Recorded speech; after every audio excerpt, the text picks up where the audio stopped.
ชื่อนั่นใดเลยสาวหมิวเนาะนี่อันนี้สาวปานแดงปุ๊บปุ๊บสาวเสื้อลายชื่อนั่นใดสาวเสื้อลายโดยลำเพ็ญเนาะโดยเฮียนในห้องเดียวกันปะม.61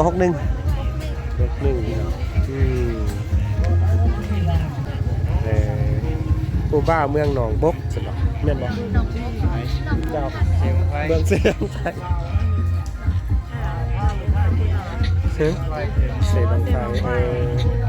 นี่อยู่ทางไหนไก่ปะทักทายสบายดีเด้อพี่น้องอีกทีหนึ่งนะพี่น้องนี่เอากันมาตาแขกนะพี่น้องเนาะ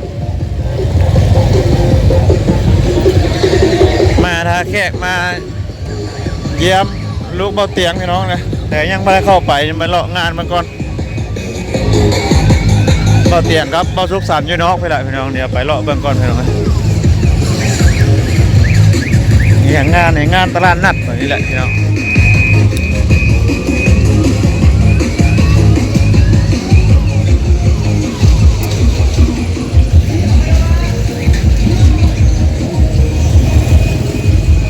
ไปเลาะเบิ่งโอ้ของโยของกินกันหลายจักสุดได้หานเพิ่นเขาเตียงเพิ่นเอาว่าอยู่ตัวหน้าของเฮียนมอปลายสังใดเด้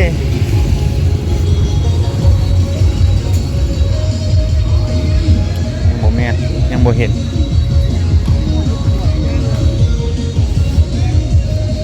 เพิ่นเอามากินข้าวนะพี่น้องเนาะครับบ่เตียงวงดนตรีก็น่ายังสิบ่มาดอกยังน่าจะไม่เป็นมื้ออื่นมื้อฮื้อบ่ล่ะนี่หากันวันที่19งานมัน21 22นะพี่น้องเนาะ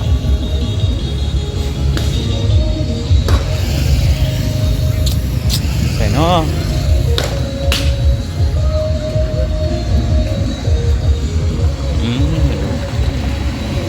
เดี๋ยวไปหาเขาเบ้าเตียงเขาเบ้าสุขสันต์ครับ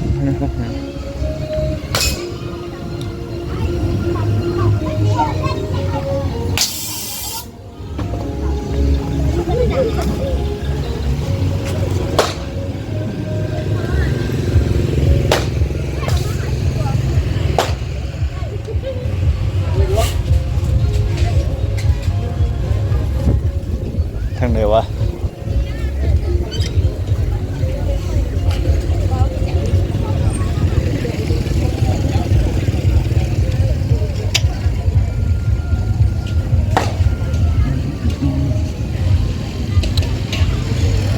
ใช่ฮัน4 สาว3 สาว4 สาวอะไรวะโซนฝั่งนี้น่าจะเป็นโซนขายของโยหงกินนะพี่น้องเนาะไก่ฮัน4 สาว4 สาว3 สาว4 สาว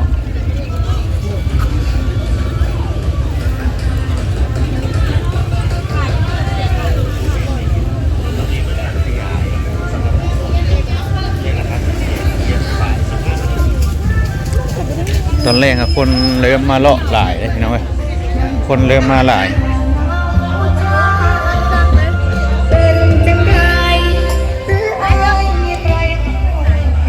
เอ้าเม่นกายแล้ววะนี่เนาะเนาะบ่เห็นเด้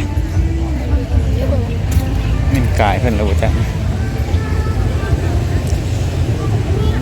สาว3 สาว4 สาว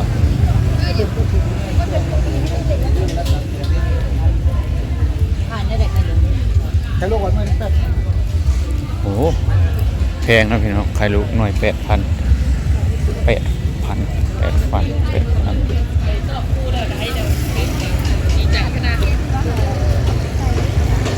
เอ้าเหมือนกายนะพ่อวะ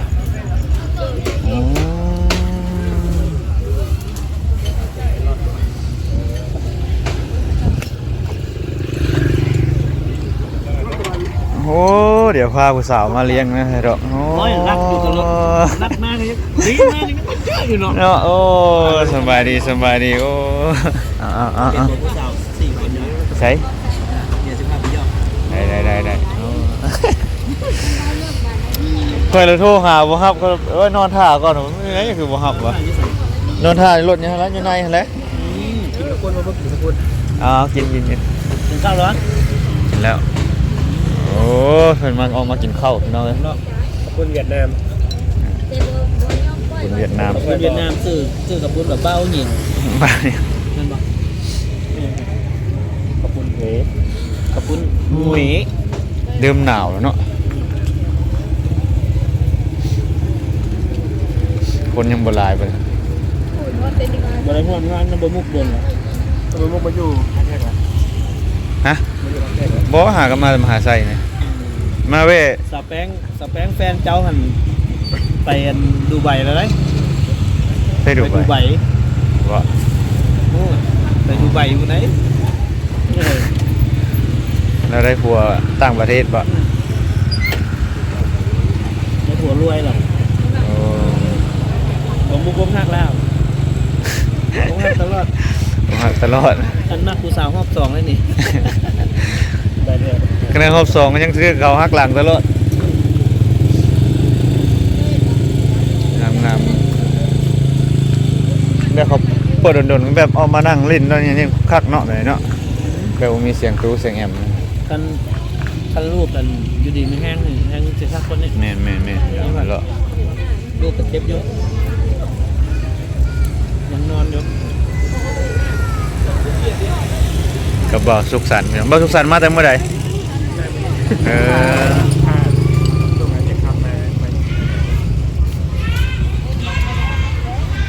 ใช่ ถ่ายกับผู้สาวไหม มีแต่ผู้สาวเด้อ เอ๊ะปัง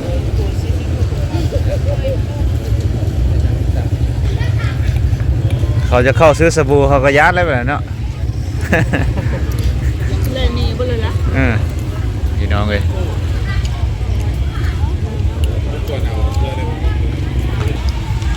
โอ้พี่น้องกลางคืนวิวงามแห้งเราเบิ่งผู้สาวเด้อตอนแรงแบบนี้สาวต้องเฮียนเร็วเฮียนใช่เดี๋ยวนี้ ขายขนมน้ำมัน4 คนอยู่ตรงเมืองนี่จะเอาไปกันเลย เนี่ยเบิ่ง เพื่อนเนี่ยมาซื้อขนมทอดกับเจ้าสาว นี่พี่น้องเห็นสาวงามบ่ได้นะหัวหน้าเพิ่นต้องได้เข้ากองเพิ่นเลย ต้องผ่านกองน้องแล้วก็กระโปรงกับลูก นี่เป็นโซนขายของกินพี่น้องเอ้ยเดี๋ยวนี่เฮาก็มาฮอดเขาบ่เตียงเดี๋ยวเฮาสิย่างเลาะกับเพิ่นนะพี่น้องเนาะย่างเลาะกับเพิ่นไปห้องหมอขึ้นไปเยี่ยมลูกบ่เตียงก่อนพี่น้องเอ้ยเดี๋ยวจังกลับนะพี่น้องเนาะขึ้นไปเยี่ยมลูกบ่เตียงจังได๋จังหน่อยสภาพเดียวกันเก็บภาพคืนอีกครั้งละนึงก็เป็นมีผู้บ้ามาแล้วเพิ่นบ่กล้ามาถามนะว่าชื่อหยังแน่เพิ่นก็สิมักเฮงบ่กล้าถามชื่อลองถามเลยชื่อนั่นใดล่ะสาวหมิวเนาะนี่อันนี้สาวปานแดงปุ๊บสาวเสื้อลายชื่อนั่นใดสาวเสื้อลายโดยลำเพ็ญเนาะโดยเรียนในห้องเดียวกันปะม.61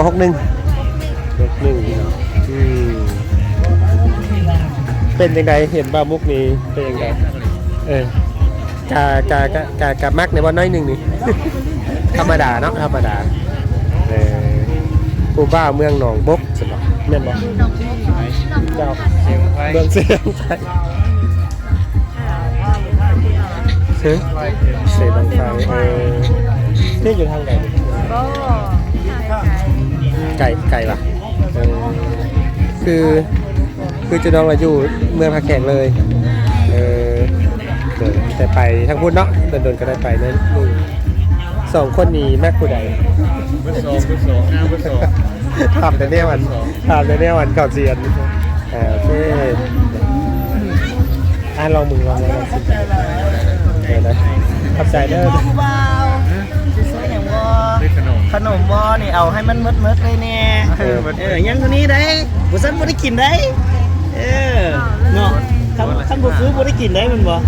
ของฟรีบ่มีแล้วยังหน่อยนึงเลยเอาชิมมึงเนาะลองเบิ่งลองชิมเบิ่งเห็นว่ากันชิมแซ่บเลยแล้วแซ่บฮู้แล้วบ่รสชาติของความรักมันเป็นยังไง เห็นบ่สองคนนี้ครับเป็นเบ้าตั้งแต่น้อยจนเฒ่า ยอมย้อนเราบ่เคยกินช็อกโกแลตนี่แหละเอาจังไรก็มาอุดหนุนน้องๆในเด้อผู้ใดที่ได้เบิ่งคลิปนี้แล้วก็งานเพิ่นจะมีฮอดวันที่22เนาะฮอดวันที่22น้องๆเพิ่นจะมาผัดเปลี่ยนกันบางเทื่อก็มาพร้อมกัน มาขายขนมอยู่นี่แหละเอามีหลายหน้าเอาเบิดแล้วบ่เห็นบ่มาบ่ทันมีอย่างก็ทาดไข่ก็เบิดแล้วแล้วก็มีอีหยังอีกก็เบิดแล้วก็เมื่อแลเค้กกล้วยบ่เต็มคำได้ชิมทุกรสชาติละแต่ว่ายังบ่ทันได้ซื้อแต่ช็อกโกแลตนี่แหละเพราะว่าก็แซ่บแต่โดยส่วนตัวแหละบ่มักช็อกโกแลตจะมักสตรอเบอรี่หวานๆไว้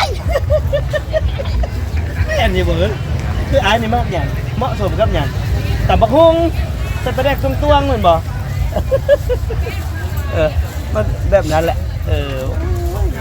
ซื้อบ่ซื้อแหละไปออกจากหน้าหานะครับคันบ่ซื้อเลยนะยังไม่ถึงไม่ซื้อไปเข้าใจน้องๆเลย ขอบใจเด้อขอบใจหลาย นี่มันแบบน้องเพิ่นว่านี่กับเบิดบ่ ๆช็อกโกแลตเจ้าของ แต่ย้อนฮะ ช็อกโกแลตผมอ่ะมาเลย ไปพี่น้องย่างต่อเดี๋ยวไปเลาะต่ออีกน้องพี่น้องเพราะว่า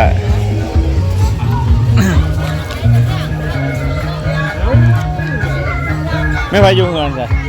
ยังไงมาเตียงบุ้งไป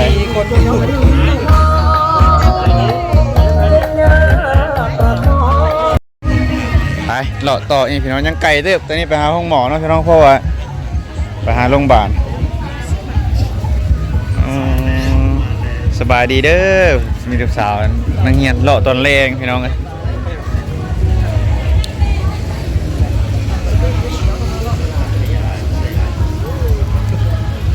ไป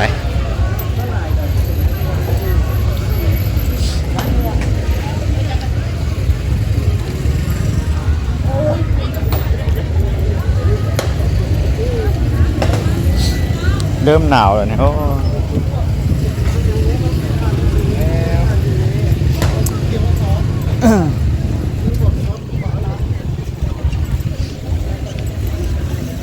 นี่ก็เอาจากนี้ก็ไปนะหาข้าเจ้ากับเมื่อนะนี่กันวันที่เราสองยังเข้ามาไหม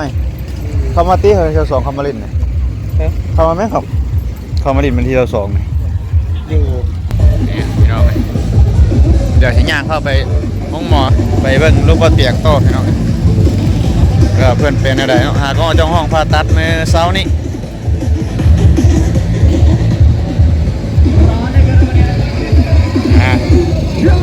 พอได้ผู้สาว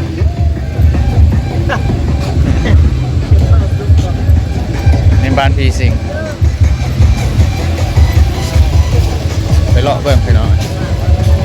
บ้านพีสิงน้องๆเพิ่นมาเล่นมาเที่ยวนะพี่น้องรถ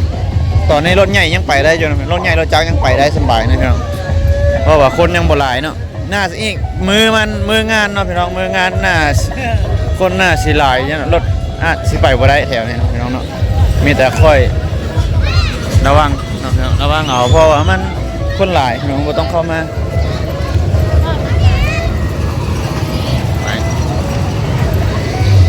ไปเลาะน้ำเดียวโซนนี้น่าจะเป็นโซนเด็กน้อยลิ่นนะพี่น้องเนาะ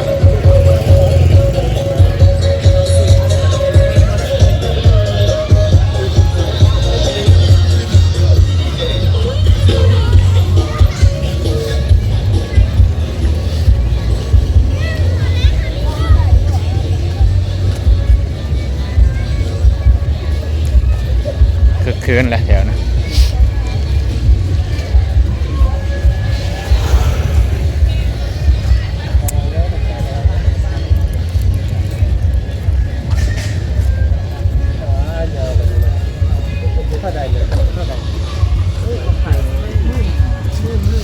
ถ่ายให้เบิ่งหน่อยเนาะมามื้อหน้าเดี๋ยวบ่มุกสิถ่ายให้เบิ่งอยู่ภายในงานเนาะพี่น้องเนาะมันอันนี้มันก็มาคำนี่บ่กล้าถ่ายเขาเจ้าเนี่ยพี่น้องผู้สาวหลายได้เถิงกันเด้ ยังทานจะไปซื้อยาบ้างจะพอ โต๊ะไข่เอาลงมา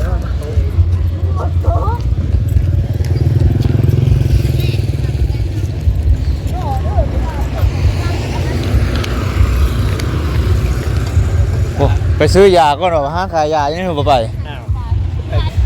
นะพี่น้องมีแต่มื้อหน้าสิมาเลาะอีกเนาะเมื่อวันที่22พี่น้องมามุกสิมาอีกมาอยู่ในตัวเมืองนี่แหละวันที่2มันเป็นมื้อสุดท้ายนะพี่น้องนัดหมู่ออกมาเล่นอยู่นี่แหละอยู่งานเนาะพี่น้องอ่ะโบฮิมะ